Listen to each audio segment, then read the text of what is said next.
কোকৰাঝাৰত সংঘটিত হোৱা এটা কিশোৰী নিৰ্যাতনৰ যি ঘটনা, এই ঘটনাটোক আমি ABMCয়ে হওক বা স্থানীয় সভ্য সমাজৰ প্ৰতিজন ব্যক্তিয়ে আমি তীব্ৰ ভাষাৰে গৰিহণা জনাইছো আৰু দোষীক উপযুক্ত কঠোৰ আইনী শাস্তি ব্যৱস্থা কৰিবলৈ আমি ইতিমধ্যে দাবী উত্থাপন কৰিছো। আৰু ইতিমধ্যে আমি গম পাইছো যে কোকৰাঝাৰ আৰক্ষীয়েও উক্ত কিশোৰী নিৰ্যাতনৰ ঘটনাৰ সৈতে জড়িত থকা অভিযুক্তক ইতিমধ্যে আটক কৰিছে আৰু আটক কৰাৰ পিছতো আমি দাবী জনাই আহিছো যে কঠোৰতকৈ কঠোৰতম শাস্তিৰ ব্যৱস্থা কৰিব লাগে। কিন্তু আমি দেখিবলৈ পাইছো উক্ত ঘটনাক এটা বেলেগ ফালে ডাইভাৰ্ট কৰি একাংশ উন্মুক্ত যুৱকৰ দলে আবেলিৰ ভাগৰ পৰাই কোকৰাঝাৰ চহৰত এক অপ্ৰীতিকৰ পৰিস্থিতি সৃষ্টি কৰি আছে বৰ্তমান সময়লৈকে। আমি দেখিবলৈ পাইছো যে কোকৰাঝাৰ আৰক্ষী থানাৰ সন্মুখতে, কোকৰাঝাৰ আৰক্ষীৰ চকুৰ সন্মুখতে উক্ত এই উন্মুক্ত যুৱকৰ দলসমূহে বিভিন্ন ধৰণৰ ধৰ্মীয় শ্লোগান দি বিশেষকৈ সংখ্যালঘু মুছলমান ব্যক্তিসকলৰ ওপৰত আক্ৰমণ কৰা, বনভোজৰ পৰা উভতি অহা বাছৰ ওপৰত আক্ৰমণ কৰা, সেই বনভোজ যাত্ৰী হিচাপে থকা সৰু সৰু ল'ৰা ছোৱালীৰ ওপৰত আক্ৰমণ কৰা। আৰু শেহতীয়াভাৱে আমি সংবাদ মাধ্যমত জানিব পাৰিছো যে বৰ্তমান কোকৰাঝাৰ চহৰৰ মাজত থকা যিটো জামে মছজিদতো একাংশ দুৰ্বৃত্তই আক্ৰমণ কৰিছে আৰু বিভিন্ন ধৰণৰ ধৰ্মীয় শ্লোগান দিছে। তো আমি ABMCয়ে স্পষ্টভাৱে আহ্বান জনাইছো সৰ্বস্তৰৰ ৰাইজক যে শান্তি সম্প্ৰীতি অটুট ৰাখিব লাগে। আৰু বিশেষকৈ কোকৰাঝাৰ আৰক্ষী, অসম আৰক্ষীৰ মাননীয় DGP ডাঙৰীয়াক আমি দাবী জনাইছো যে কঠোৰতকৈ কঠোৰ হাতেৰে দুৰ্বৃত্তসকলক দমন কৰি কোকৰাঝাৰৰ আইন শৃংখলাজনিত পৰিৱেশ সুস্থিৰ কৰিব লাগে। কাৰণ বিশেষকৈ BTC অঞ্চলটোত বিগত সময়ছোৱাত বিভিন্ন ধৰণৰ অপ্ৰীতিকৰ ঘটনাৰ আমি সাক্ষী হৈ আহিছো। তো আমি কেতিয়াও নিবিচাৰো যে কোকৰাঝাৰত বা হওক বা BTCৰ যিকোনো এটা অঞ্চলত বা অসমৰ যিকোনো এটা অঞ্চলত এনেকুৱা ধৰণৰ ঘটনা সংঘটিত হওক।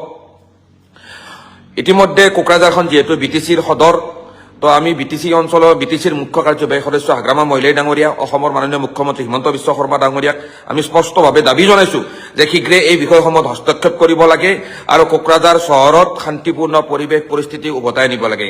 আমি এতিয়াও গম পাই আছো যে কোকৰাঝাৰ চহৰত বিভিন্ন ঠাইত দুৰ্বৃত্তসকলে মুকলিভাৱে বিভিন্ন ধৰণৰ ধৰ্মীয় শ্লোগান দি বিশেষকৈ ধৰ্মীয় অনুষ্ঠানসমূহত আক্ৰমণ কৰিবলৈ চেষ্টা কৰাৰ খবৰ আহিছে। তো এনেকুৱা ধৰণৰ খবৰ সমাজৰ বাবে ভাবুকি, শান্তি সম্প্ৰীতিৰ প্ৰতি ভাবুকি, কোকৰাঝাৰ তথা গোটেই BTC অঞ্চলৰ ন্যায় যিটো ব্যৱস্থা হওক বা আইন শৃংখলাৰ প্ৰতি ভাবুকি। আমি ভাবো যে অসম আৰক্ষীয়ে ইচ্ছা কৰিলে, আমি জানো এইখিনি কথা যে অসম আৰক্ষীয়ে যদি ইচ্ছা কৰে অতি কম সময়ৰ ভিতৰত গোটেই পৰিস্থিতি নিয়ন্ত্ৰণ কৰিব পাৰে। আৰু কোকৰাঝাৰত আমি যিমান দূৰ গম পাওঁ তাত যথেষ্টখিনি নিৰাপত্তাৰক্ষী মজুদ আছে। কোকৰাঝাৰ জিলাৰ আৰক্ষী অধীক্ষকে গোটেই বিষয়টো আমি মনিটৰ কৰি থকা বুলি গম পাইছো।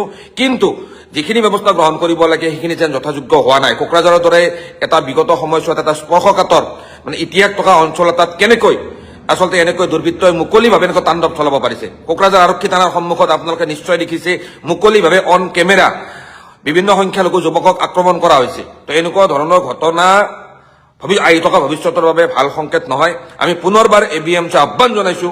আমি কোকৰাঝাৰ জিলাৰ আৰক্ষীক ইতিমধ্যে আমাৰ সেই স্থানত ABMCৰ বিষয়ববীয়াসকলে যথেষ্টখিনি শান্তি শৃংখলা ৰক্ষাৰ ক্ষেত্ৰত সহায় সহযোগ কৰি আহিছে। আমি ABMCৰ সৰ্বস্তৰৰ বিষয়ববীয়া আৰু BTC অঞ্চল তথা কোকৰাঝাৰত সৰ্বস্তৰৰ ৰাইজক শান্তি শৃংখলা অটুট ৰাখিবলৈ আমি আহ্বান জনাইছো। উৰা বাতৰিত ভুল নাযাবলৈ আমি আহ্বান জনাইছো। আৰক্ষী প্ৰশাসনক সহযোগ কৰিবলৈ আহ্বান জনাইছো আৰু যিকোনো কঠিন পৰিৱেশত কোকৰাঝাৰ আৰক্ষীৰ সৈতে যোগাযোগ কৰিবলৈ আমি আহ্বান জনাইছো। কোনো কাৰণতেই যাতে তৃতীয় পক্ষই সুযোগ লৈ কোকৰাঝাৰত এক অপ্ৰীতিকৰ পৰিস্থিতি সৃষ্টি কৰিব নোৱাৰে তাৰ প্ৰতি আমি আটাই নজৰ দিব লাগিব। আৰু দুৰ্বৃত্তসকলে এতিয়া আমি গম পাইছো যে তৃতীয় পক্ষ হৈ আহি কিশোৰী নিৰ্যাতনৰ ঘটনাটো এটা সাম্প্ৰদায়িক সংঘাতৰ পৰিৱেশলৈ লৈ যাব বিচাৰিছে। আৰু এনেকুৱা ধৰণৰ সাম্প্ৰদায়িক সংঘাতৰ ঘটনাক আমি কেতিয়াও কোকৰাঝাৰ ঠাইত আমি প্ৰশ্ৰয় দিব নোৱাৰো। আৰক্ষীয়ে কঠোৰতকৈ কঠোৰতম হাতেৰে এই পৰিৱেশ সৃষ্টি কৰা দুৰ্বৃত্তসকলৰ বিৰুদ্ধে ব্যৱস্থা গ্ৰহণ কৰক, পৰিস্থিতি নিয়ন্ত্ৰণ কৰক। আইনৰ শাসন কোনো কাৰণতেই যাতে কোকৰাঝাৰত ভংগ হ'ব নোৱাৰে তাৰ কাৰণে বিহিত ব্যৱস্থা গ্ৰহণ কৰক। ৰাইজে শান্তি সম্প্ৰীতি অটুট ৰাখি উৰা বাতৰিত ভুল নাযায়, আৰক্ষী প্ৰশাসনক সহযোগ কৰিবলৈ আমি ABMC আহ্বান জনাইছো।